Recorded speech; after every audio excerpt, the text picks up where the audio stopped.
Danielle here with Sheep Hill Herbs. Welcome to my channel. Welcome to another video. If you are new to this channel, I really am glad to see you here. Well, share with you here. I don't see you, but comment, because I will comment back and I'll know you were here. Also hit the bell button, subscribe, and check out my description down below. I have my link wall, which consolidates all my other links to make it easy to find the things that I recommend. I have Rosemary Gladstar's The Science and Art of Herbalism course, which I recommend. Mountain Rose Herb for buying bulk herbs. I also have my own personal Etsy shop and my merchandise, my books on Amazon, but it's all there in my link wall.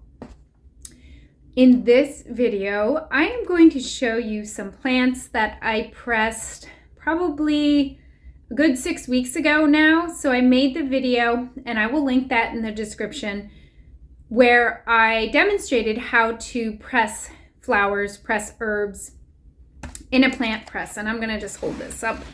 So I have a small plant press. I used to have a very big one, but I do not require the need of a large plant press anymore. So I do keep this smaller one. What I do with the pressed plants is incorporate them into my collage pieces. So if you can just look up right behind me, this is a piece of reclaimed wood that I've painted. So I use wood or canvas usually, and I paint, and then I do collage, and I incorporate press plants, press flowers sometimes. So that is why I like to press my own flowers. So let's get started, and I'm excited to see what's in here because I don't remember what I put here. And I'll show you what I got and how it turned out. This is my plant press. It is not very large. It's like 7 by 7 square. I purchased it, I'm pretty sure, on Amazon. And I do link things to Amazon.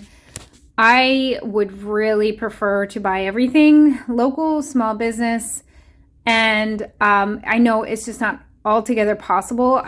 I live far out of the way, not close to stores where we are, not like stores that have craft items. So to save time, I do order on Amazon. So I will link Amazon for you if you want to purchase that way.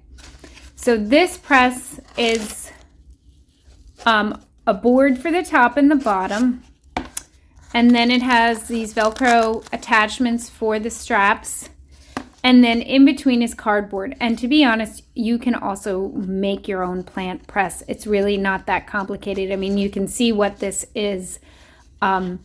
So many things can serve as a press.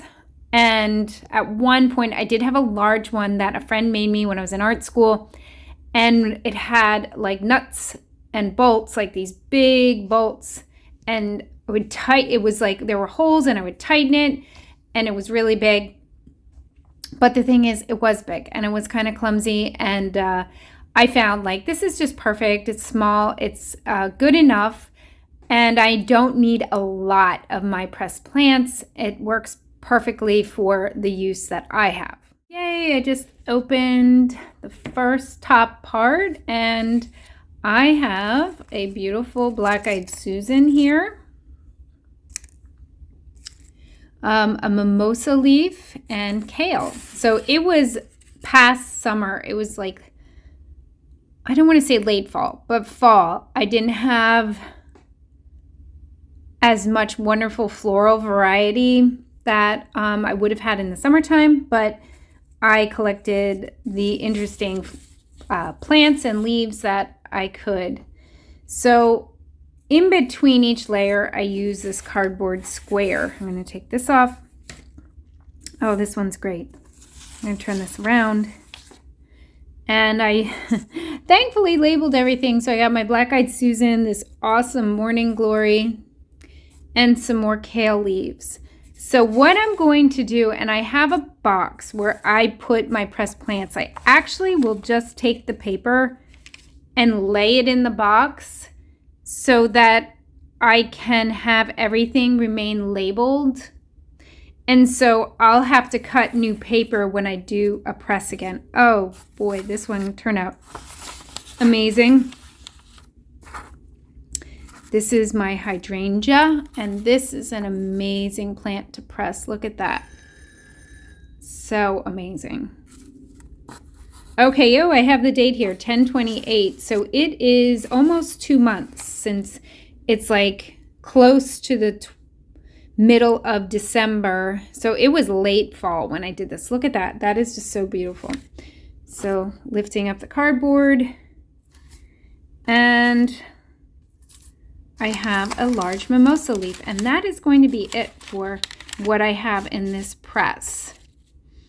And you do want to be like very gentle and careful because they can come up, they can break, pieces can fall off.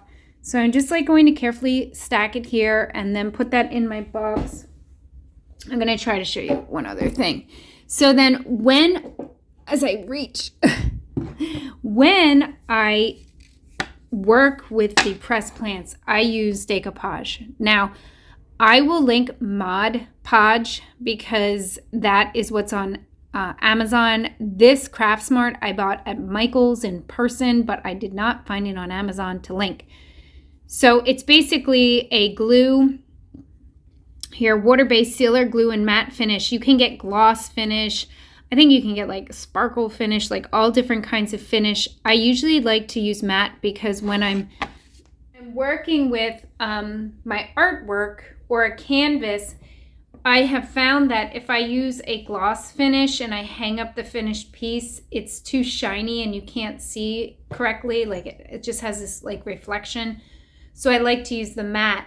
And I think this would be a perfect place to stop and a perfect segue into the next video where I will show you how I apply the decoupage to, I'll use this very board behind me, and make an art piece. So I hope you enjoyed this video. Come back soon because I will make a part 2 to this. And like I said before, don't forget to check my description, leave a comment, sign up for my newsletter, just connect with me any way that you can. And I'm just happy to be here and to serve my plant herbal art knowledge with you. Thanks so much.